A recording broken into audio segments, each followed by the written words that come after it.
오늘 공유드릴 내용은 지난 시간에 이어서, 지난 시간 폴리매스에 이어서 오늘 11계단, 그리고 제가 고민했던 지식의 지도에 대한 내용들을 좀 하려고 하는데요. 지난 시간에 사실 녹취가 잘 안 됐어요. 그래서 오늘 폴리매스에 대한 이야기 간단하게 짚고, 지난 시간에 어떤 이야기 했는지 조금 보고, 그 다음에 준비하는 동안 뭐 우연치 않게 다른 것들 하나 발견한 게 있어서 그거 소개시켜드리고, 11계단 쪽 넘어가도록 하겠습니다. 네, 폴리매스. 지난 시간에 말씀드린 것처럼 서로 연관이 없어 보이는 굉장히 다양한 영역에서 꽤나 출중한 재능을 발휘하는 사람들을 이제 폴리매스라고 부릅니다. 네, 그래서 우리가 흔히 생각할 수 있는 인물로는 레오나르도 다빈치를 떠올릴 수 있을 것 같고요. 이 책을 쓰신 저자인 마카스 아메드도 떠오르는 청년 다빈치라는 이제 호칭을 받고 있다라고 해요. 다양한 영역에 굉장히 많은 관심들을 보여주시면서 그러면서 폴리매스라는 것이 비단 특수한 사람들만의 영역이 아니라 현대를 살아가는 사람들에게도 필요한 자질 혹은 관심 영역이 될 수도 있지 않겠느냐라는 내용으로 이 책을 쓰셨고, 네. 그래서 내용은 앞에 세 장은 폴리매스에 대한 이야기들을 쭉 해요. 들어가면 이제 임호텝이라는 그 예전에 이집트 시대에 피라미드를 건축했던 그 인물인데, 전설적인 인물인데, 건축, 뭐 의술, 다양한 영역에서 굉장히 많은 활동들을 하셨던 이제 그런 분이고, 폴리메스가 이제 시대를 뛰어넘는 사람들이라고 해서 뭐 레오나르도 다빈치 얘기도 나오고, 그 이후에 굉장히 다양한 유형의 폴리메스들을 쭉 얘기를 해주세요. 역사적으로.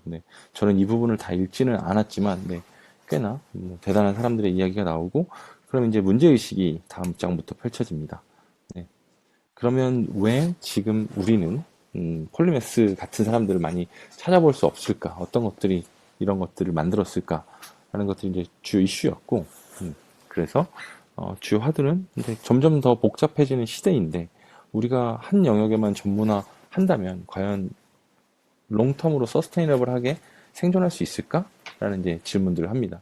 그러면서 과거에 계몽주의 시대 이후부터 우리가 어떤 형태로 지금까지 이렇게 분화와 전문화의 사고에 이르게 됐는지를 세 가지 관점에서 이야기를 해주세요. 첫 번째 이제 자본주의와 관료제 사회적인 부분이고, 두 번째는 이제 분과 중심으로 나눠져 있는 현대의 교육 체계, 초중고, 대학까지, 그리고 마지막으로는 대학을 졸업한 이후에 직업을 갖게 되면서 하나의 직업에만 이제 전념하게 되는 이제 전문적인 직업적 일생에 대한 이야기들을 좀 합니다. 그러면서 폴리매스가 되기 위해서는 이런 것들이 아니라 좀 사고방식부터 계약을 해서 다양한 영역의 개성과 관심, 지능, 뭐 창의성, 통합 이런 이야기들을 쭉 해주고, 그 이후에는 우리 사회도 폴리매스 형태의 다른 사회, 다른 교육, 다른 직업들을 가져보는 상상을 해보자라는 이야기들을 하면서 정리가 되고요. 마지막에 이제 3장에서 나왔던 것처럼 과거에 이제 폴리매스 얘기들을 쭉 한 것처럼 21세기 살아있는 폴리매스들에 대한 이야기들이 쭉 나오고, 마지막으로는 당신도 이런 역할들을 할 수 있지 않겠냐라는 이제 클로징 리마크 정도를 합니다. 지난 시간에 주로 다뤘던 내용은 말씀드린 것처럼 전문화 숭배, 어떻게 해서 우리가 여러 가능성 중에서 가지치기를 해서 지금의 직업적 정체성으로 살아가고 있는지에 대한 히스토리들을 쭉 얘기합니다. 그래서 계몽주의 이후 좌뇌적인 서구지적 패러다임에 의해서 굉장히 분업화되고 표준화되고 체계화되고 레벨이 되는 그런 것들이 하다 보니까 과거에는 다양한 분야에 능통했던 폴리매스들이 있을 수 있었는데, 지금은 그 지식의 범위가 너무 광대하고 그 깊이도 굉장히 깊어서 한 영역을 파는 것도 사실 굉장히 버거운 일들이 되어버렸죠. 그런 것들이 이제 전문화 시스템이고, 덩달아서 이제 학문 역시 계속 분화되죠. 심리학 안에서도 무슨 심리학, 그 안에서도 또 다른 것들과 이종 결합되면서 새로운 지식들이 나오다 보니까 자신이 매진해야 되는 분야들이 굉장히 빠른 시기에 결정을 해서 오랜 시간 또 공부를 해야 하지만 뭔가 의미 있는 성과를 낼 수 있는 그런 사회가 돼버렸죠. 그리고 그 이외에 일반적인 경우 한 직업을 선택하게 되면 과거에 뭐 장인 관련된 시대들, 그리고 뭐 간의 수공업 시대에는 뭐 A부터 Z까지 다 했겠지만, 지금은 그게 아니라 큰 기업의 아주 작은 분야의 전문적인 역할들을 퍼즐로서 혹은 톱니바퀴처럼 일을 하고 있는 그런 것들이 이제 지금 현실이고요. 다만 이제 아까 말씀드린 것처럼 저자는 생존을 위해서 전문화가 필요해서 어쩔 수 없이 했는데 이제 환경이 너무 급변하게 변하는 상황에서 과연 이러한 생존 전략이 지속 가능할 수 있는가라는 이제 문제를 제기합니다. 네, 그래서 사고방식부터 얘기를 합니다. 네, 폴리메스가 되기 위해서는 스스로를 이해하고 관심 갖는 영역에 대해서 중단 없이 계속 탐험하면서 탐구하면서 영역을 조금씩 확장, 넓혀가면서 네, 하는 것들이 필요하다라는 이야기들을 하고요. 그러면서 뭐 지능, 다재다능함 이야기들이 하는데 중요한 거는 이제 창의성과 통합이라고 저는 생각을 했어요. 왜냐하면 한 분야의 전문가로서 포지셔닝 할 때 제한적인 시야의 폭 이런 것들이 문제를 해결할 수 있는 뭐 보다 창의적인 방법 그리고 통합적인 그림을 보는 데에는 좀 해가 된다라는 생각들이 들었고요. 그래서 이제 통합에 있어서는 뭐 큰 그림, 맥락적 사고, 시스템적 사고 다 연결되어 있다. 네, 그다음에 좌뇌 중심이 아니라 좌뇌와 우뇌를 동시에 사용하는 전뇌 사고를 해야 한다. 네, 이런 이야기들을 합니다. 네. 그럼 다른 사회에 대한 내용들은 크게 정리를 하지 않았고 제가 이제 관심 가졌던 부분들은 이분이 얘기했던 이제 교육의 커리큘럼이에요. 네, 저희 이제 자녀들도 이제 초등학교에 들어가게 돼서 커리큘럼을 쭉 봤는데 여기서 보는 커리큘럼과는 굉장히 다르죠. 네. 여기서 이제 최소한 대학 정도면 이 정도의 커리큘럼. 첫 번째 나오는 얘기가 이제 초월, 자연, 사회, 정신, 육체, 생존, 노동, 표현. 이제 이런 이야기들이 쭉 나와요. 그래서 이것들을 보면서 앞에 내용들과 함께 좀 몇 가지 영감을 받은 것들이 좀 있었고, 네. 그다음에 이제 직업에 있어서도 지금 이제 하나의 일만 하는 것들이 아니라 한 시점에 다수의 프로젝트를 시간별로 쪼개거나 해서 여러 직무를 맡는 방식들의 삶의 패턴이 네. 조금 더 미래에는 일반화되지 않을까? 그런 것들을 준비할 수 있어야 하지 않을까? 라는 얘기들이 있었고, 그러면 다재다능함을 촉진하고 다재다능함이 요구되는 업무들은 어떤 것이냐? 라고 했을 때, 네, 조금 뭐 비즈니스스럽긴 한데, 뭐, 회사의 관리자나 처우 경영자, 뭐, 시리얼 엔터프레뉴어, 벤처 투자자, 컨설턴트, 뭐, 이사회 구성원, 이런 얘기들을 했습니다. 네, 왜냐하면 이제 퍼즐이 아니라 전체를 보는 위치에 있을 수 있는 사람들이죠. 네. 그래서 저는 지난 시간에 뭐 이런 화제들을 제기를 했는데 사실 이 이야기를 하지는 않았어요. 네. 그때 이제 켈빈님 그리고 네, 곽희님, 민성님께서 다양한 이야기를 해주셨고 그때 이제 주요 나왔던 이야기들을 조금 반추해 보면 네, 이것들을 하나의 뭐 우리가 모두가 폴리메스가 될 수 있다라는 것보다는 하나의 새로운 가능성, 새로운 뭐 인식의 전환 이런 것들로 접근해 보면 좋겠다라는 정도의 이야기가 있었고, 네, 그래서 지난 시간에 내부분 이 정도로 하고, 네, 오늘 제가 뭐 그 이유로 한번 소개시켜 드리고 싶었던 내용들이 있는데 그 말씀드리면, 네, 우리 역사에서 폴리메스가 누가 있었는지를 좀 생각을 해봤어요. 왜냐면 지금에는 그런 걸 못 찾겠더라고요. 그래서 제가 생각했던 사람들은 이렇게 3명 정도인데, 네, 이 정약용과 동시대에 살았던 아주 우연치 않게 발견한 분을 좀 소개시켜 드리겠습니다. 네. 들으신 분도 있으실 것 같은데, 네. 임원 경제지라는 책이고요. 네, 서유구라는 분, 네. 이분이 이제 정약용과 동시대에 사셨고, 정약용과 함께 정조죠. 네. 같이 이제 정사를 했던 그런 분이신데, 36년 동안 혼자, 네. 네, 보시면, 113권 54책, 네, 252만 7,083자로 이루어진 책을 네, 집필을 하셨다고 해요. 물론 아들이랑 같이 하셨다고 하는데 네, 굉장히 놀라웠어요.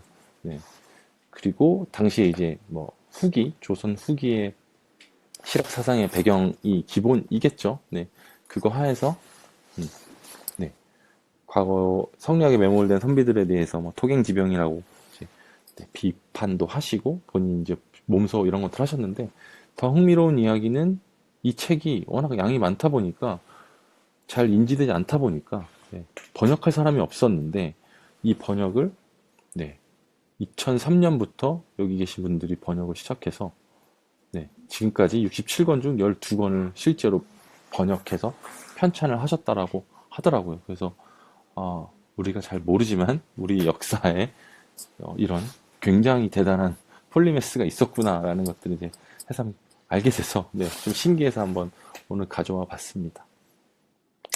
오늘 공유드릴 내용은 사실 11계단입니다. 네, 그러면 이 폴리메스와 11계단이 어떻게 연결될지 앞서 이제 제가 저의 부캐 네임으로 보이저를 선택한 것들 유추하시면 충분히 이제 이해가 되실 것 같고, 네, 저는 이제 두 책을 읽으면서 제가 생각했던 지식을 한번 정리해보고 싶다라는 생각들이 들었고, 돌이켜보니 그 지식의 뭐 바다라고 해야 될까요? 그런 것들을 꽤나 항해해 왔구나라는 생각이 들어서, 네, 그런 것들을 한번 공유해보고 싶었습니다. 11계단을 보여드리면, 네, 여기 이제 책 제목 보시면 나를 흔들어 키운 불편한 지식들이라는 타이틀을 갖고 있고요. 네, 지대 널렵으로 워낙 유명하신 최 사장님의 자전적 이야기를 담은 책이에요. 네, 특징은 굉장히 다양한 책들을 짧게 단순하게 요약을 잘 해주셨고, 또 재구성한 것 자체가 굉장히 크리에이티브라고 생각을 했어요.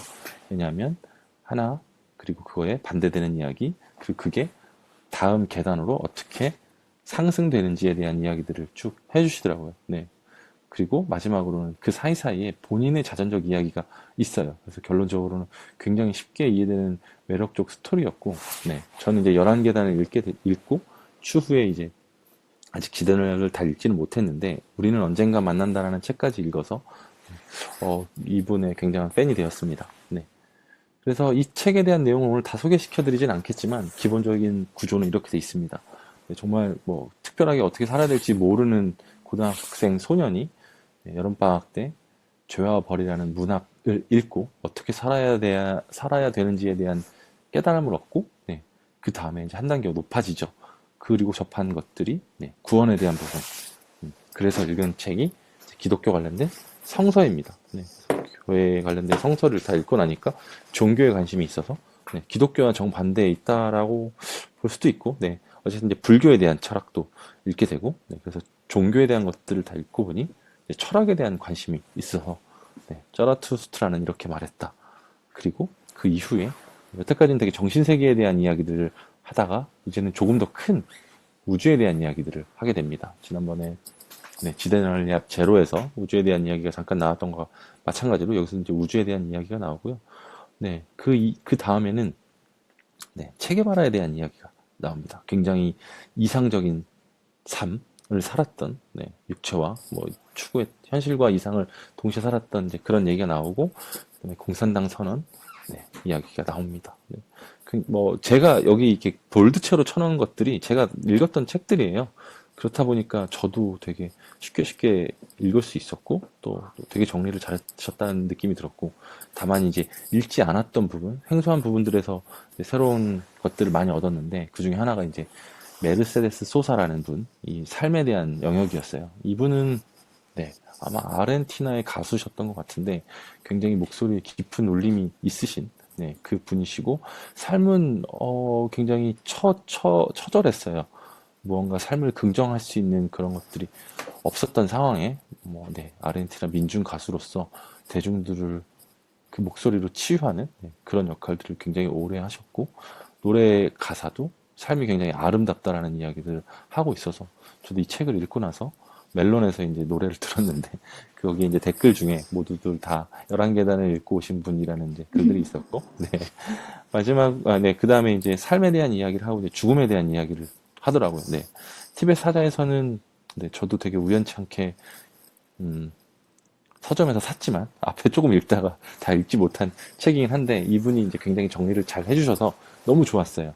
네. 그리고 티벳 사자에서랑 비슷한 맥락으로는 그 베르나르 베르베르가 쓴 타나토스 노트가 약간 좀 비슷하다고 저는 이제 느껴졌고, 마지막으로는 이제, 네, 인도 종교의 근원이라고 얘기할 수 있는 이제 우파니샤드와 초월에 대한 이야기들 쭉 하면서 마무리됩니다. 오늘은 제가 공유드리고 싶었던 부분은 이 중에서 철학, 자라투스트라는 이렇게 말했다 부분에서 제가 기존에도 잠깐 말씀드렸지만 약간 의미 있게 봤던 구분에 대해서 좀 공유드리고 싶고, 네. 요거가 좋더라고요. 어쨌든 여태까지 익숙한 책만 읽어왔냐, 불편한 책도 같이 읽어왔냐. 네, 결국 불편한 책이라는 건 내가 여태까지 만들어 왔던 나의 지식 체계를 깨트리는 데 도움이 되는 책들이고, 그거 자체가 내가 한 계단 올라갈 수 있는, 네, 좋은 계기가 된다. 그리고 작가님은 겸손하게 이거 역시 본인의 하나의 사례일 뿐이고, 네, 각자가 다양한 사례를 만들 수 있다라는 얘기를 해 주십니다. 네. 제가 오늘 공유드릴 내용은, 네, 자라투스트라는 이렇게 말했다. 네, 이제 초인에 대한 이야기인데, 네, 세 가지 관점에서 낙타, 사자, 아이에 대한 이야기들을 해주세요. 네. 낙타는 네, 굉장히 인고의 삶을 대표하는 이제 그런 동물이죠. 네. 스토너 같은 느낌이라고 생각해 주시면 좋을 것 같고, 네, 여태까지 중세 시대의 사람들이 신과 믿음, 그래서 암흑의 시대, 그래서 무언가 하면 안 돼. 네, 시대였고, 이때는 네, 주어진 삶을 순종과 인고하고, 해야만 하고, 네, 과거에 얽매여 있고, 좀 더 육체에 가까운 삶들을 살았다 하면, 이게 이제 르네상스 운동, 그 다음에 네, 뭐 계몽주의를 통해서 이제 근대로 넘어오죠. 근대로 넘어오면서 사람들은 네, 이제 더 이상 신이 아니라 네, 이성에 깨닫게 되고 굉장히 긍정적으로 합리적으로 우리가 아는 과학이 우리를 자유롭게 하고 진보하고 성장시킬 거야. 우리가 개척할 수 있어. 라는 삶을 만들었죠. 네, 자본주의와 결합돼서 우리는 할 수 있다. 미래는 이렇게 되고 우리가 지성을 활용하면 더 좋을 것이다. 뭐든지 할 수 있을 것이다. 라는 이야기를 했습니다. 네, 사실 자라투스트라는 네, 이 근대 이후 포스트 모던에 대한 이야기들을 네, 그 철학을 연 분이라고 하시는데 네, 그러면서 아이에 대한 이야기를 합니다. 낙타도 아니고 사자도 아니고 아이, 네, 뭐 믿음도 아니고 이성도 아니고 네, 영혼, 느낌, 인정, 무언가들을 그대로 받아들이고 감사하게 하고 계속 끊임없이 네, 호기심을 갖고 관찰하고 탐험하는 네, 뭐 과거와 미래에 집착했던 삶들이 아니라 현재의 감정에 충실한. 네, 저는 이제 이렇게 이해를 했어요. 그러면서 저 스스로 돌아봤을 때, 낙타로 살았던 시기, 사자로 살았던 시기들이 꽤나 있었던 것 같은데, 아이로 살아가는 시기가 필요하겠구나. 스스로 얘기했어. 네, 그런 생각을 했었고, 그래서 요게 이제 공유드리고 싶었던 내용 중에 하나고, 그 다음에 또 하나는, 네, 이건 저도 이제 인터넷에서 우연치 않게 찾은 네, 페이지인데, 가난한 분, 그리고 뭐 중간 계급, 부자들의 각각에 대한 뭐랄까, 히든 룰? 네, 이걸 보여주고 있었어요. 그래서, 저는 이걸 보고 이 파버티 미들 웰시가 왠지 낙타, 사자, 아이 같다라는 느낌이 좀 들어서 오늘 좀 이제 공유를 드리려고 왔고, 네, 뭐 모든 것들 일일이 다 읽진 않겠지만, 요 미팅 끝나면 제가 요 링크를 공유를 드릴게요. 한번 보시면 좋을 것 같다는 생각이 들었습니다. 네, 이제 이게 준비한 내용이고, 그럼 실질적으로 무슨 내용을 더 하고 싶냐라고 말씀드리면, 제가 하고 싶었던 것 중에, 이제 책을 읽으면서 하고 싶었던 것 중에 이제 한 네 가지 정도를 하고 싶었어요. 아무래도 금융회사에 있었으니까 금융 전체를 보고 싶었고, 제가 읽은 책들이 많으니까 지식의 계보를 정리해보고 싶다라는 생각, 오늘 좀 말씀드릴 수 있을 것 같고, 마지막으로는 이 사람에 대해서 이해하는 것들이 제일 중요한 지식 아닐까라는 것들, 그리고 네, 어, 경영학과니까 지금까지 이제 분과 학문으로 배웠는데 그게 아니라 기업이 만들어지고 성장하고 여러 변곡점을 거칠 때마다 각 영역들, 뭐 전략, 재무, 인사, 마케팅, 생산 뭐 이런 부분들은 어떻게 변화해야 될지 그걸 통사처럼 정리해 보면 좋겠다라는 생각들을 한 게 있었어요. 네, 그 중에서 첫 번째는 네, 요렇게 한 네다섯 권 정도의 책을 읽고 요렇게 정리를 했어요. 네, 금융의 지도는 이렇게 생겼을 것이다. 네, 뭐 이건 뭐 정답은 아닌데 이걸 하고 나서 되게 많은 것들이 달라졌어요. 네, 핀테크의 진영도 눈에 더 많이 들어왔고 제가 블록체인 관련 산업으로 넘어오게 된 계기 중에 하나도 이거였고 네, 그래서 뭐 이 내용을 오늘 자세히 얘기하진 않겠지만 어쨌든 이건 클리어했다. 음, 오늘 하고 싶은 얘기는 바로 네, 지식의 계보입니다. 폴리메스에서도 커리큘럼이 있었고 11계단에서도 내용들이 쭉 있으셨어요. 다양한 영역을 탐험한 그리고 저 역시 오랫동안 이제 뭐 여러 영역의 지식들을 읽다 보니까 이것들을 한번 정리하고 싶다는 생각이 있었고 네, 11계단을 읽으면서 느꼈던 것 중에 하나는 한 가지의 챕터가 빠져 있다라는 느낌이 이제 직관적으로 들었는데 그게 네, 생물에 관련된 부분들은 없더라고요. 다른 책들도 쭉 보면 우주, 인간, 사회, 뭐 철학 이런 부분들이 있는데 생물에 대한 부분들이 없어서 아, 그런 부분들이 좀 빠져 있구나. 그럼 이런 것들을 어떻게 정리할 수 있을까라고 생각해서 쭉 찾았어요.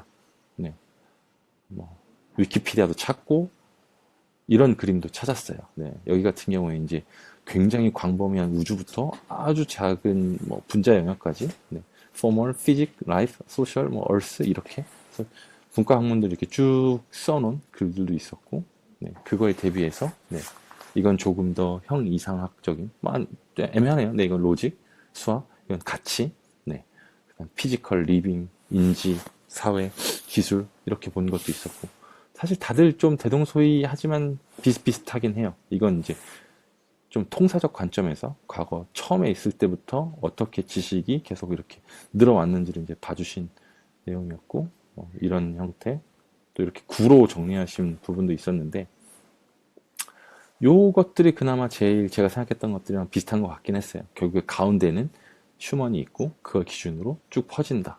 네. 뭐, 다른 것들을 뭐 다 말씀드리지는 않을 것 같고요. 네, 요건 이제 책방은 그럼 어떻게 돼 있을까, 학교는 어떻게 돼 있을까, 뭐 이런 것들을 봤는데, 네. 제가 생각한 스케치는 이렇게 됐어요.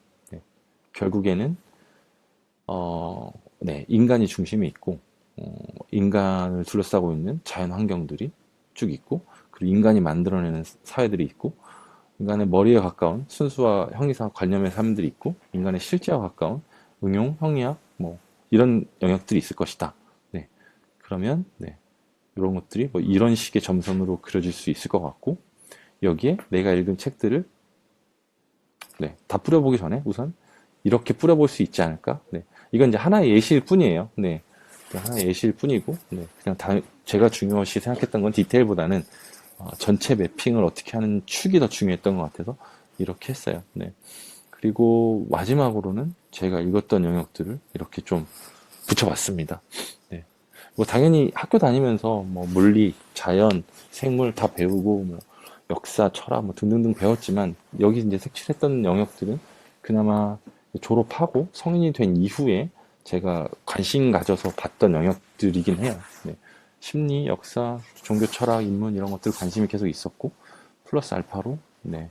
경제, 경영, 금융, 뭐 기술 이런 것도 있었고 그냥 우연치 않게 생물은 잠깐 보게 됐던 것 같아요. 그것도 뭐 진화 관련된 내용들 그리고 카오스 이론 네. 그런 것들을 봐서 했던 것 같고 네.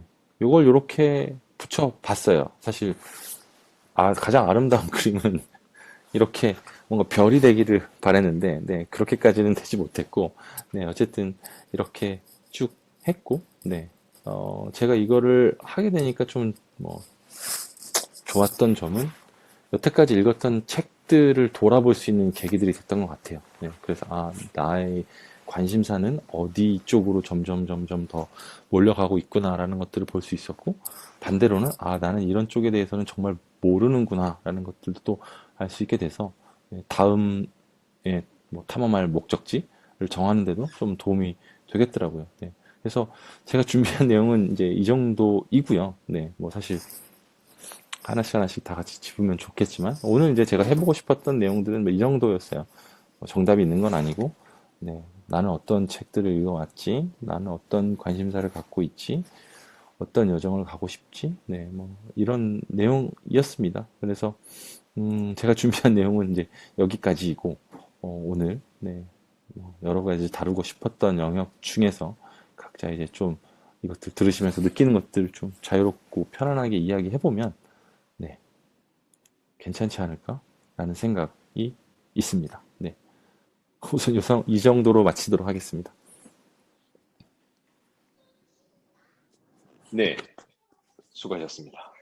아, 그, 예, 그 부캐? 캐릭터 이름을 왜 보이저라고 지으셨는지 알 것 같아요. 광활하네요. 지식의 지평이 광활하고 역시나 이제 짐작했던 것처럼 읽으신 책들도 대단하고 무엇보다 이제 더 이제 여정이라고 말씀 주신 그 나아갈 방향도 정말 끊임없는 개척자의 모습을 느끼겠습니다. 개척자는 아니고요. 여행자라고 하기 좀 좋을 것 같아요. 네. 뭐 왜냐면 아까 이제 이 지도를 이렇게 2차원으로 그렸지만 네네. 이것들을 입체로 놓고 보면 각 분과 영역별로 깊이가 있는 분야들이 정말 다를 것 같아요. 네, 여긴 또 큰 영역만 다뤘으니까 미시적으로는 안 다뤘는데 뭐 하위 학문 그리고 그 학문 안에서의 깊이를 생각해 보면 뭐 산처럼 높거나 바다처럼 깊을 수도 있겠다라는 생각이 들어서 저는 그냥 네, 거기에 겉표면을 이제 서피스를 좀 한번 맛보는 여행자 그 정도의 느낌들이었어요. 네, 음, 그렇군요. 그렇습니다. 네. 뭐, 지금 곽희님 지금 308호에 계시는 거예요?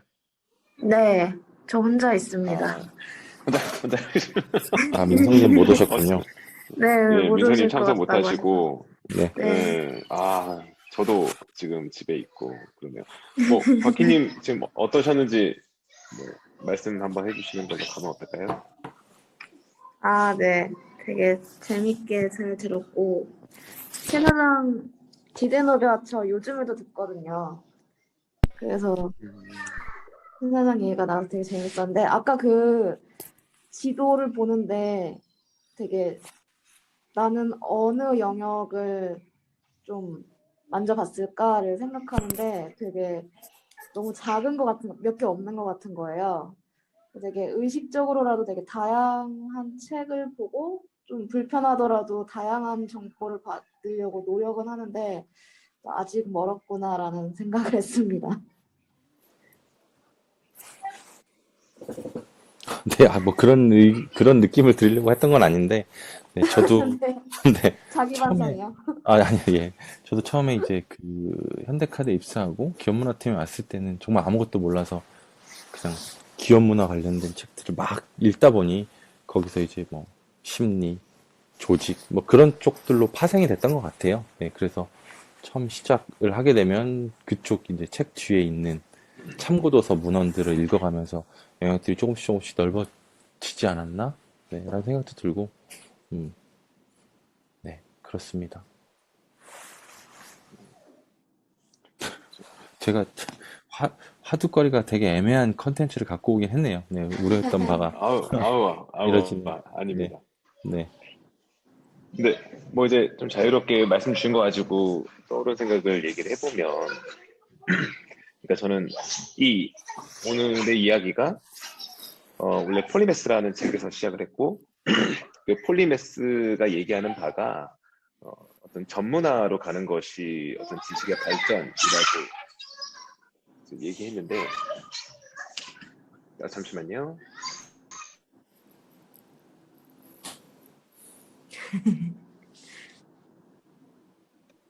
아, 여보세요? 예, 네. 다시 주시죠. 저희 아들이 너무 좀 흥분한 바람에 잠시 잠시 주의를 요청했습니다. 다시 말씀 이어가겠습니다.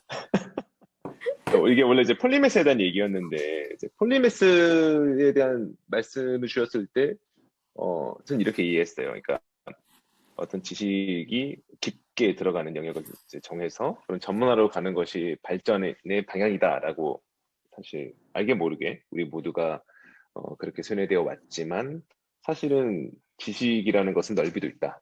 그리고 모든 걸 깊고 넓게 하면 물론 좋겠지만, 유한한 인간에게 있어서 넓게 나가는 것이 굉장히 어, 어떤 이로움이 있다라고 저는 이해를 했거든요. 어떤 것이 더 낫다라는 얘기보다는 그쪽도 충분히 의미가 있을 수 있고, 충분히 역사적으로 그 존재 가치가 발현된다라고 저는 이해했었습니다. 오늘 이제 보이저님 추가로 더 이어서 이제 말씀 주시는 게, 뭐 다선 정혜경 님이 계셨을 때 책도 있고, 본격적으로 이제 11계단 이야기로 이제 이제 나아가서 쭉 얘기를 해주셨죠. 그래서 또 이제 본인의 그 많은 또 읽으셨던 책에 대한 얘기도 해주셨는데, 들으면서 이런 생각이 들었어요. 그러니까 첫 번째 든 생각은, 그러니까 저도 이제 사실 그 보이저님과 굉장히 성향이 유사하거든요.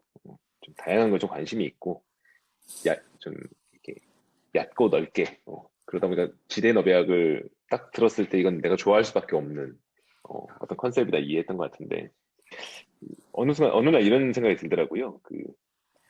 지금의 어떤 인공지능을 바탕으로 하는 뭐 유튜브나 아니면 페이스북이나 이런 어떤 추천 베이스의 또 개인화된 어떤 컨텐츠들, 그 인공지능 입장에서 보면 저와 같은 부류, 폴리메스를 추구하는 부류들은 어쩌면 버그겠구나라는 생각을 했어요. 그러니까 이 사람이 어떤 걸 좋아하는지를 통계적으로 분석을 해서 그쪽으로 계속 이제 보여줘서 선택을 높여야 되는데, 만약 지금 오늘 이제 말씀해 주셨던 것처럼 보유자님 그렇게 말씀 주시지 않으셨습니까? 생물학이 비어있네? 여기를 파야겠다. 근데 인공지능 입장에서는 이 사람이 생물학으로 튈 줄은 몰랐겠죠. 이 사람의 선택이 그쪽으로 갈 줄은. 그리고 제가 어느 날 유튜브 제가 봤던 것들 목록을 쭉 훑어보니까 좀 맥락이 없는데 약간 그런 생각이 들기도 했었어요. 물론 그 안에도 찾아내는 또 이제 기술의 어떤 예측력과 또 계속해서 거기에 포섭되지 않으려는 또 새로운 방향으로 이제 도주하려는 또 어떤 저의 또 치열한 싸움이 벌어질 텐데 어떤 그런 생각이 들었어요. 그러니까 말씀드리고 싶은 건 그러니까 단순히 그런 유튜브의 사례나 아니면 그런 인공지능의 얘기를 갖다 붙이는 걸로 이제 끝내고 싶은 마음이 아니고 그렇다는 거죠.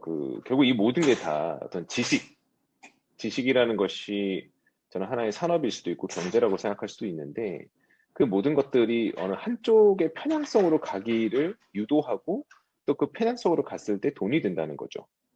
그래서 어느 한 영역으로, 어느 한 구석으로 이렇게 차곡차곡 정리되어 가는 형태를 가고자 하는 어떤 거대한 움직임과 흐름이 있지 않나라는 생각이 저는 들었습니다. 그런 것이 다 이 사람의 성향, 취향, 뭐 바람 이런 여러 가지 요소들을 가지고 사실은 분류되어지는 거죠. 모두가 다. 그리고 저희가 세상을 바라볼 때도 또 시장을 바라볼 때도 그렇게 분류하려고 하지 않는가라는 생각을 해봤고요. 근데 이 분류의 관점에서 보면 섞이는 게 가장 이제 바라지 않는 거죠. 그러니까 모든 분류에 있어서의 대전제는 하나의 고정된 형태가 있는 것이고 그 고정된 형태 경계선에 있는 것은 이것이 좌인지 우인지 검은색인지 흰색인지 명확하게 더 선명하게 구분짓는 것으로서 계속해서 이제 고도해 나간다고 생각합니다. 그게 어떤 아날로그와 디지털 세계의 명확한 구분의 첫 번째 차이라고도 저는 인식하고 있는데요. 그러니까 마찬가지로 그렇게 어떤 거대한 어떤 흐름, 눈에 보이지 않는 어떤 힘과 흐름이 존재한다고 볼 때, 이런 어떤 지식의 지평을 넓게 펴놓고, 내가 익숙하지 않은 영역, 또 불편한 영역, 또 해보지 않은 영역, 내가 그것으로 가는 이유는 내가 모르기 때문이라는 유일한 단 하나의 명제밖에 없지 않습니까? 가야 될 이유가 아무것도 없는데. 근데 그렇게 나아가는 쪽들은 굉장히 개간시하며 볼 것 같아요. 저렇게 나가면 안 되는데, 저게 아닌데, 뭔가 그렇게 하지 않을까라는 생각이 언뜻 떠올랐고요. 그래서 저는 이 최 사장이라는 존재가 사실 전혀 비주류인데 꽤나 저희에게도 회자가 되고 알만한 사람 다 알고 있지 않습니까? 그리고 뭐 저는 최 사장과 비견되는 또 인물이 사실 이동진 뭐 이런 인물들 그리고 뭐 요즘은 이제 활동하고 계신 분들 보면 유시민 이런 분들도 있고요. 그러니까 박학다식한 분들이죠. 이런 분들의 모습을 보면 굉장히 자유로움이 느껴져요. 어느 한 영역에 그게 이제 지식한 영역일 텐데 그에 반해 이제 뭐 전문가들이 나와서 얘기할 때 보면 좀 답답한 느낌이 들 때가 있습니다. 이제 한참 문제가 되는 원전 문제에 원전 전문가들 나와서 얘기할 때 보면 이 공대생의 어떤 그런 답답함, 저 영역이 확실히 대가인 건 알겠는데 좀 그 약간 좁은 느낌 들거든요. 근데 그렇게 좀 넓게 하시는 분들 보면은 굉장히 리버럴함이 느껴지고 그 리버럴함이라고 하는 것이 어쩌면 좀 어떤 그 자유롭게 지식을 향유하는 모습이 있어서 좀 끌린다, 다가가고 싶다. 그런데 그런 사람들이 육성되어가는 어떤 구조는 아닌 것 같다.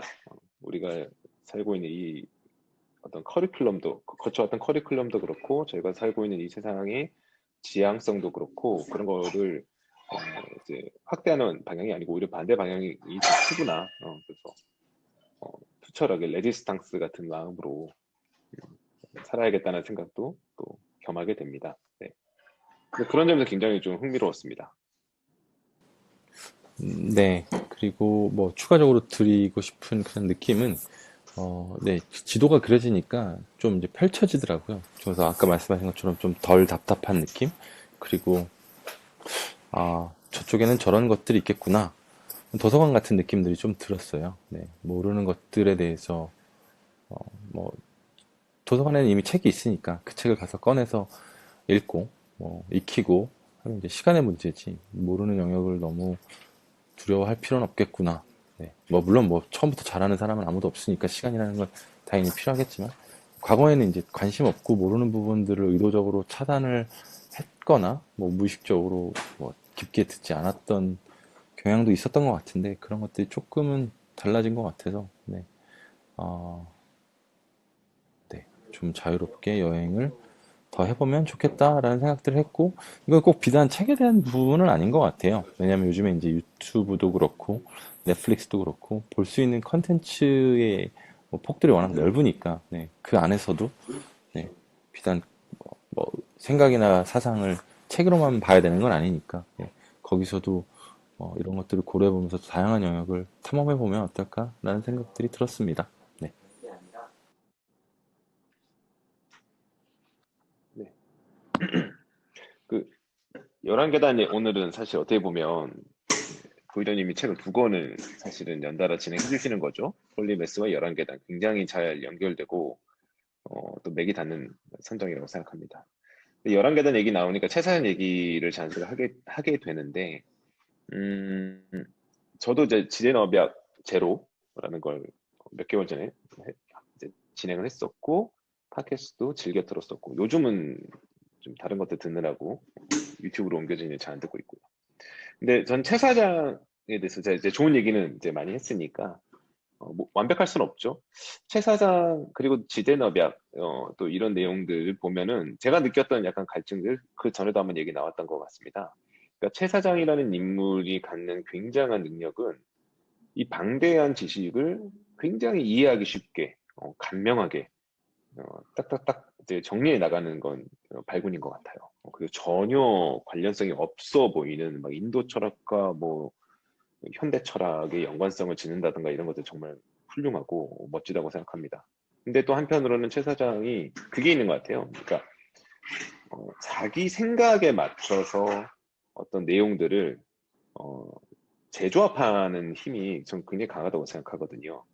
제가 책을 읽어봐도 그런데 굉장히 두꺼운 어떤 경전, 수천 년을 이어져 온 내용, 거기에 두텁게 이제 쌓인 수세대에 걸친 어떤 주석들 그런 것들을 뭐냐, 되게 간명하게 딱 정리하고 치고 나가는데 어쩔 수 없죠. 이건 어쩔 수 없는 부분이라고 생각하면서도 사실 최 사장이라는 사람은 자기만의 프레임 그리고 자기만의 어떤 스토리 그리고 자기만의 확고한 어떤 지향성과 가치관을 가지고서 모든 것들을 이제 흡수하고 있다는 생각이 들었습니다. 근데 그게 저는 나쁘다 좋다를 떠나서 그 능력 굉장히 훌륭하고 사실 제가 또 갖고 싶은 능력이기도 합니다. 어떤 내용이든 그걸 잘게 인수분해해서 나에게 맞는 내용으로 재조합하고 싶은 마음. 왜냐하면 그런 것들이 그 과정에 있어서, 그러니까 어떤 영역에 있어서 그 영역을 충분히 빠져들어서, 아, 이 내용에는 이런 내용이 있구나, 라고 습득하고, 또 다른 곳에 가서 또 그 나름의 또 습득하고, 그것은 학습 능력은 좋겠지만, 재창조의 과정은 없지 않나라는 생각을 저는 하거든요. 어떤 영역이 들어가면 그것을 완전히 나한테 체화시키는 것도 물론 중요하겠지만, 어, 제가 생각할 때 폴리메스적으로 살아가는 어떤 그 지적인 행태를 보면 어떤 영역에 대해서 어느 정도 아는 거죠. 완전히 깊게 다 아는 게 아니고 어느 정도 알고 나서 이제 분해를 하기 시작하는 거죠. 분해한 뒤에 내가 이해하는 스토리로, 내가 받아들이는 스토리로. 그러다 보면 내가 구축해 놓은 지식 세계의 7, 80%는 도미되는 형태, 어떤 그 소통하는 형태가 만들어지겠지만 2, 30%의 불편하고 낯섦들 이런 것들이 이제 외양 확정으로 일어나지 않나 싶은 생각이 들고요. 제가 볼 땐 최 사장은 그런 능력이 정말 뛰어난 것 같아요. 과거에 제가 지드너비아 팟캐스트 시절에 그 패널들 최 사장과 이제 막역한 이제 동료들 같은데요. 근데 그 패널들의 구성은 최 사장은 넓게 다 약간 박학다시 나머지 패널들은 전문 영역이 다 하나씩 있는 그런 포지션으로 이제 구성을 했던 걸로 같은데 물론 그 패널도 관심을 이제 넓게 갖죠. 근데 최 사장과 가끔 이렇게 뭐라 그럴까요? 그 대화에 있어서 충돌하는 것들이 빚어날 때 보면 그런 게 많이 있었던 걸로 기억을 합니다. 어떤 컨텐츠에 대해서 그 영역에 대해서 오랫동안 공부해온 그 전문가를 대변하는 패널은 그 내용이 아니라는 거죠. 최 사장에게 그렇게 이해하면 안 된다. 그것은 너무 성급하다. 약간 이렇게 얘기할 때가 있었고. 근데 최 사장도 유연하게 받아들인 것 같지만 뒤에 가서는 그 최초의 자기의 어떤 직관, 거기서 크게 벗어나지 않는 걸 느꼈거든요. 그래서 좀 그런 것들이 왜 업계에서는 뭐 컨설팅 업계에서는 겉필링이라고 하는데 그 겉필링이란 말이 굉장히 우습죠. 뭐냐면 그 실제 뭐 제가 이제 컨설팅에서 일할 때 생각을 해보면 위에 높은 직급에 있는 파트너들의 겉필링대로 스토리가 나갈 때가 많아요. 어떤 스토리로 나가든 논리적 근거야 다 뒤에서 맞추니까. 근데 그 겉필링이 어디서 왔느냐? 그냥 직관인 거예요. 그냥 딱 봤을 때 이럴 것 같아라는 그런 느낌? 그리고 제가 만나는 많은 사람들의 어떤 요새의 관심사나 아니면 바라는 바를 내재하고서 얘기를 꺼내겠죠. 근데 그걸 지칭하는 말 자체가 겉필링이라는 게 너무 웃긴 거죠. 왜냐하면 직관이다, 이성적 판단이다, 논리적이다라고 하려면은 브레인, 뇌에서 나와야 할 텐데 겉필링이라는 말 자체는 위장기관에서 나오는 어떤 느낌. 그러니까 사실 이건 뇌랑 상관없이 그냥 말초신경적인 어떤 그냥 내뱉는 말이야 라는 식으로 약간 별거 아닌 것처럼 오히려 말하면서 책임 회피를 하려고 지어낸 그런 자본인가 라는 생각도 해본 적이 있었는데 그런 겉필링의 힘이 사실은 뭐 운칠기삼으로 저는 결정된다고 생각하는데 최 사장을 보면서 이 친구 어쩌면 자기 틀에 다 맞추고 틀에 맞지 않은 영역은 겉필링으로 치고 나가는 거 짚고 넘어가지 않나? 뭐 나도 사실 그러고 있지 않나? 라는 생각 굉장히 많이 했던 기억이 있습니다. 예, 수년 전에 했던 생각인데 어, 오늘 지금 11계단 얘기가 나오니까 그리고 제가 그 읽으면서 느꼈던 전 11계단 읽지 않고 그 지대나무의 제로를 읽었는데 그때 제가 느꼈던 것 지금 보유자님 똑같이 말씀 주셔서 새 사장이라는 인물은 자기의 분해해서 자기의 어떤 틀로 조합하는 능력이 뛰어난 인물이구나. 그래서 최 사장의 입에서 나오는 얘기들은 잘 정리된 하나의 그 서머리라기보다는 또 하나의 창작물이 될 수 있겠구나. 그런 점에서 좀 바라보는 맛이 있다라고 생각을 했습니다.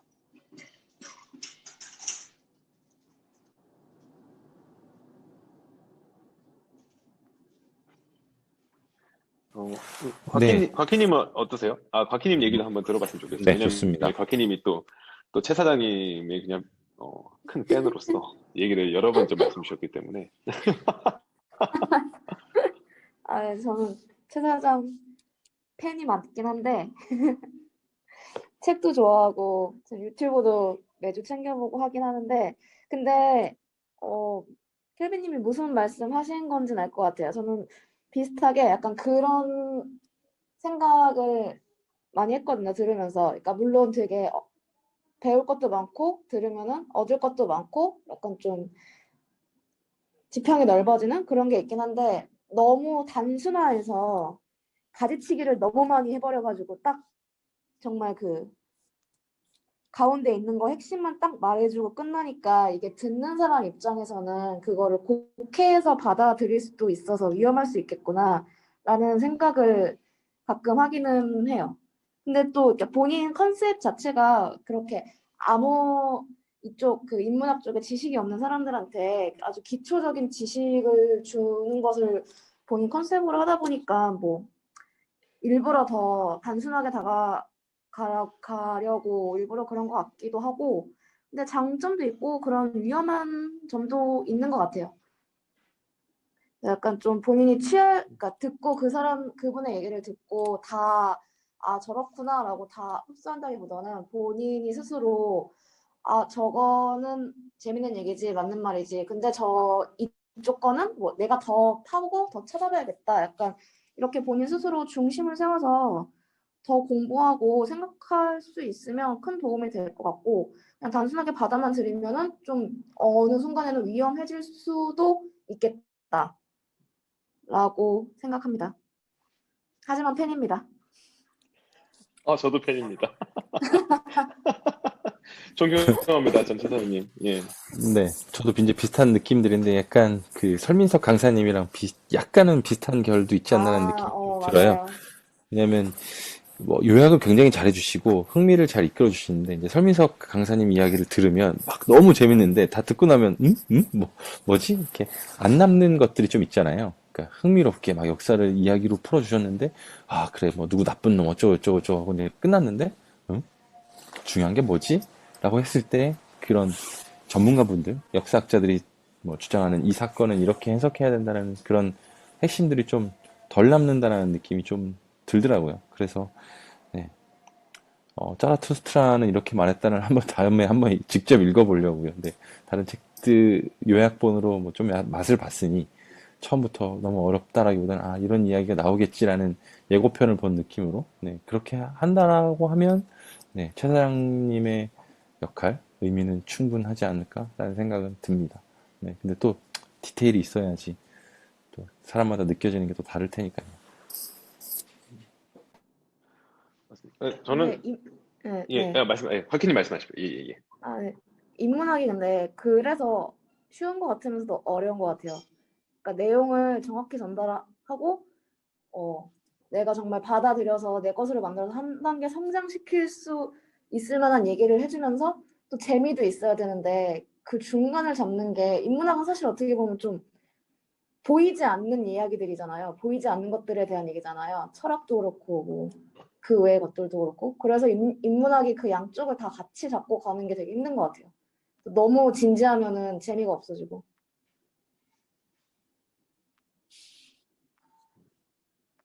맞습니다. 예. 그래서 인문학이 재밌는 것 같아요. 그쵸? 인문학은, 인문학은, 그러니까 인문학을 이렇게 좀 즐기듯이 받아들이면, 왜 그렇잖아요. 막, 물리학자들끼리 만나서 얘기할 때 보면 경론이 벌어질 것 같잖아요. 그게 끈 이론이 맞냐, 아니면, 그, 원소 이론이 맞냐, 막 이러면서 막 경론이 벌어질 것 같은데, 뭐, 얼마 전에 조금 보다만 빅뱅 이론 보니까 그런 거 재밌더라고요. 근데 인문학자는 그런 일이 좀 덜하지 않을까? 그것도 맞아. 이것도 맞아. 약간 이런 식으로 좀 넘길 수 있지 않나. 또 그게 맛이지 않을까라는 생각 저도 예, 같이 해봅니다.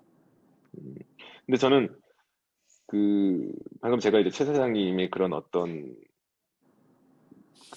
있을 수 있는 약간 단점이라고 할까 아니면 이면이라고 할까요? 뭐 얘기 드렸는데 저는 어쩔 수 없다고 생각해요. 이거는 어쩔 수 없는 거다. 왜냐?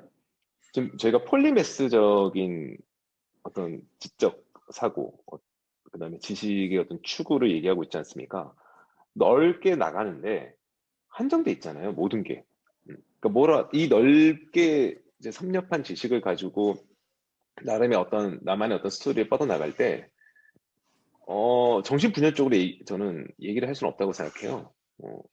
어떤 사안에 대해서 A일 수도 있고, B일 수도 있고, C일 수도 있고, D일 수도 있고, E일 수도 있고, F일 수도 있고, 막 계속 이렇게 나열만 하고 있으면, 그래서 네 생각은 뭐야라고 그러면, 나는 아직 다 지금 혼란스럽다. 이렇게 말할 수는 없지 않습니까? 그러니까 당연히 이 많은 것들을 어느 하나의 계통으로 나름대로 녹여내는 어떤 용광로적인 모습이 필요하고 그 어떤 용광로적인 모습을 보이면 보일수록 사실은 삭제되어지는 것들 혹은 미묘하게 변형되는 것들 있을 수밖에 없죠. 그래서 이거는 어쩔 수 없다. 인간이 갖는 어떤 근원적 한계인 것이죠. 시간적인 한계, 그리고 인간의 어떤 이성체계에서 있는 한계. A라는 사람은 알파라는 성향을 가지고 있다. B라는 사람은 베타라는 성향을 가지고 있다. 근데 저희 머릿속에 만약에 A라는 사람이 알파와 베타 두 가지를 다 가지고 있다라고 하는 순간 저희는 그게 처리가 안 되죠. 머릿속에. 뭐야? 저 사람은 진보야, 보수야? 막 애매해지는 거 아니겠습니까? 근데 그러다 보니까 저는 이거는 불가피한 어쩔 수 없는 일이라고 생각하고, 어, 이런 이유도 존재한다. 그럼 나에게 맞는 또 내가 하고 싶은 방향은 어딘가. 음, 네, 그런 것들이 또 함께 어우러져서 이야기가 되면 훨씬 좋지 않을까. 어, 그런 생각이 들었습니다. 네. 곽희님은 지금 급히 저희도 회사에 매여 있는 몸들이라 그런 거 같네요. 진행하는 것 같습니다. 어, 또 하나 제 생각을 좀 그런 맥락에서 하나 더 덧붙이고 싶은 생각이 뭐냐면, 왜 이건 개인적인 경험인데, 사실은 혼돈이 있을 수 있죠. 뭐냐면, 이런 폴리매스적인 사고를 쭉 해 나가면, 그러니까 만약에 이제 대학에서 학부를 마치고 관련해서 석사를 가고 또 박사를 가고 그 관련된 어떤 전문가의 인생을 살아간다 그러면 이런 고민이 좀 덜할지는 모르겠습니다. 그 방향을 살진 않아서. 하지만 폴리매스적인 인생을 살다 보면 그럴 때가 전 왕왕 있어요. 기존에 내가 유지했던 모습과 다른 어떤 포지션으로 생각을 전개하고 어떤 대화를 펼치고 싶은 그런 욕구가 이제 생겨날 때가 있거든요. 왜냐하면 계속해서 불편하고 충돌되는 얘기들을 하다 보니까 낯설지만 내가 갖고 있는 생각과 잘 맞는 영역은 되게 반갑습니다. 넓어지는 것이니까요. 하지만 낯설기도 하고 혹은 친숙하기도 한데 좀 반대 논리가 설득력이 있을 때가 있거든요. 일부. 근데 그런 것들을 거부하고 쳐내는 과정으로 계속해서 제 내면이 움직일 때 그쪽 영역도 한번 온전히 그쪽에서 한번 깊게 들어가 보고 싶다. 그게 단순히 그 EJ의 방식이 아니라 정말 그쪽의 입장에서 한번 들어가고 싶다는 생각을 이제 할 때가 있는데 그게 쉽지가 않더라고요. 누가 나를 지켜봐서가 아니라 내 자신 자체가 어떤 저항을 일으키는 거죠. 근데 그런 것들을 조금 더 유연하게 다양하게 해볼 수 있는 어떤 경험 중에 하나가 저는 개인적으로 어떤 그 소설과 에세이 이 두 가지에서 좀 차이를 보았습니다. 많은 작가들이 얘기를 합니다. 이제 소설을 쓰는 작가가 에세이도 쓰고 에세이를 쓰는 작가가 소설도 쓰기도 하는데 에세이를 쓰던 작가들이 소설로 넘어갈 때 이런 얘기를 하더라고요. 음, 글쓰기에 있어서 제약으로부터 벗어나고 싶었다. 자유롭고 싶었다라는 얘기를 합니다. 그 말이 처음에 무슨 말인지 몰랐는데, 전 이렇게 나중에 이해가 되더라고요. 에세이를 쓰다 보면 어쨌든 작가가 드러나거든요. 그 글쎄도. 나라는 존재가 드러나기 때문에, 기존의 내가 아닌 다른 내가 되고 싶은 욕망을 에세이에 불어넣기가 되게 어려운 거죠. 그러면 되게 글이 이상해집니다. 그래서 내가 남잔데 내가 여자인 척하고 에세이를 쓴다? 그럼 그건 사실 소설이죠. 그러니까 진정한 에세이가 될 수도 없고 그러면 뭔가 에세이로 규정되기 어려운 부분이 있게 되는 거죠. 하지만 내가 소설을 쓰겠다? 그러면 남자가 될 수도 있고 여자가 될 수도 있고 뭐 전문가가 될 수도 있고 폴리메스적인 사람이 될 수도 있고 그리고 내가 원래 진보적 성향의 사람인데 정반대인 보수적 성향의 인물로서 완전히 체화돼서 그 관련된 행동과 말을 다 풀어낼 수도 있고 그래서 소설을 그 저도 막 흉내내서 가끔 써보려고 이렇게 해보는데 어, 그런 효과가 있는 것 같아요. 그러니까 역지사지라고 할까요? 다른 존재의 입장에서 왜냐면 그 소설의 그 행동과 말을 쓰려 그러면 그 인물이 완전 되어야 하기 때문에 그렇게 쭉 펼쳐내는 거죠. 그러고 나면 소설을 쓰기 전과 쓰고 난 후에 굉장히 그 감정, 느낌이 완전히 달라지는 걸 체험할 때가 있습니다. 물론 뭐 제대로 된 소설도 아니고 또 쓰다가 만 소설이긴 하지만 이것이 어쩌면 인간관계에 있어서 갈등의 어떤 해결책이 될 수도 있지 않을까? 왜냐하면 제가 전제로 말씀드린 것처럼 지금의 세상은 어떤 하나의 편향성으로 계속 몰고 가는 극단화되는 방향으로 가고 있다고 저는 생각을 하거든요. 그래서 반대편에 있는 쪽과 거리가 멀어지고 있는데 그 반대쪽 입장을 헤아리고 공감하고 그걸 받아들일 수 있는 영역이 되려면 먼저 그쪽 입장이 되어 보아야 하는데 점점 모든 시간과 경험이 구분되고 있으니까 어렵다. 근데 그런 것을 뛰어넘을 수 있는 하나의 도구가 된다 그러면은 어떤 소설 같은 게 되지 않을까? 소설에 있어서도 1인칭과 3인칭으로 이렇게 넘어가는 작가들이 똑같은 얘기를 하더라고요. 1인칭으로 시작한 소설은 그 제약이 너무 답답하게 느껴진다. 그래서 큰 소설을 쓸 때는 3인칭 전지적 작가로 넘어가서 자유롭게 유행하듯이 쓴다. 그래서 이제 제가 전에 진행한 토지 같은 작품의 작경리 작가는 정말로 거대한 높이에 있는 전지적 작가 시점을 보여주죠. 그래서 저는 뭐 폴리메스 얘기를 하다가 지금 여기까지 얘기가 쭉 또 달려왔는데 그런 생각이 들었습니다. 이제 그 폴리메스적인 가치관이 옳을 수 있다라는 신념을 가지고 살아가는 거 굉장히 중요하게 얻은 하나의 교훈이라고 생각하고요. 그 폴리메스적으로 달려나가는 과정에 있어서 많은 영역을 섭렵하지만 그걸 또 나 자신의 독창적인 컨텐츠로 녹여내서 재창조하는 것 필요하고요. 또 반면에 그렇게 나아가다 보면 내가 가지고 있던 그 관념을 이제 벗어놓고 다른 관념으로 완전히 갈아입어야 할 때가 또 존재하고요. 근데 그렇게 갈아입기 전에 이 관념이 나한테 맞는지 확인해 보는 여러 가지의 도전들이 존재하는데 그럴 때 뭐 지금 말씀드렸던 어떤 소설 쓰기나 아니면은 머릿속에 전혀 다른 어떤 존재에 대해서 구상해 보는 것 이런 것을 통해서 또 그 자체가 또 폴리매스가 아닌 어떤 폴리라이프라고 해야 될까요? 하나의 인생만 사는 게 아니라 다양한 인생, 다양한 인상들을 내면에 품어봄으로써 또 한 번의 도약이 이루어지는 또 그런 과정이 있을 수도 있겠다는 생각도 같이 해봤습니다. 네, 좋은 말씀 감사드립니다. 사실 그 작가님 에세이 소설 그리고 1인칭, 3인칭 저도 굉장히 공감이 많이 되고 저도 오늘 이제 이 발표를 하면서 되게 1인칭적인 시점으로 하고 나서 이제 3인칭으로 빠져보니 아, 이게 내가 오늘 되게 자랑질을 했구나 라는 느낌이 좀 많이 들어서 좀 반성을 많이 했고요.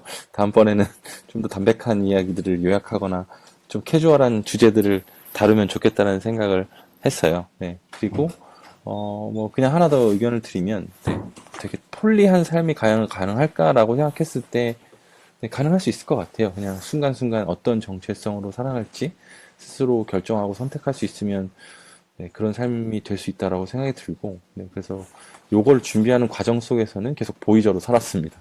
네, 다음번에는 좀 더 캐주얼한 주제로 이야기를 해보고 싶고 네, 오늘 많은 분들이 참석하지 못하셨는데 한번 제가 이런 주제를 다룰 걸 알고 안 오신 건지 네, 어쨌든 귀한 시간 내주셔서 감사드리고 네, 오늘은 요 정도로 마치면 어떨까 하는데 어떠세요? 좀 많이 아쉬운데 뭐 근데 시간이 벌써 이렇게 돼서 네, 너무 아쉽습니다. 네, 요 컨텐츠는 이야기하고 싶은 주제가 네, 너무 많은데 단톡방에 링크를 공유 드릴게요. 다 보기 권한으로 링크를 보실 수 있게 드렸고, 뭐, 편집 권한이 필요하신 분은 네네. 의견 주시면, 네, 공유 드리도록 하겠습니다. 네, 유튜브 잘 부탁드릴게요. 네, 감사합니다. 네, 네, 멋진 컨텐츠 정말 감사합니다. 네, 고맙습니다. 네, 수고하셨습니다. 네.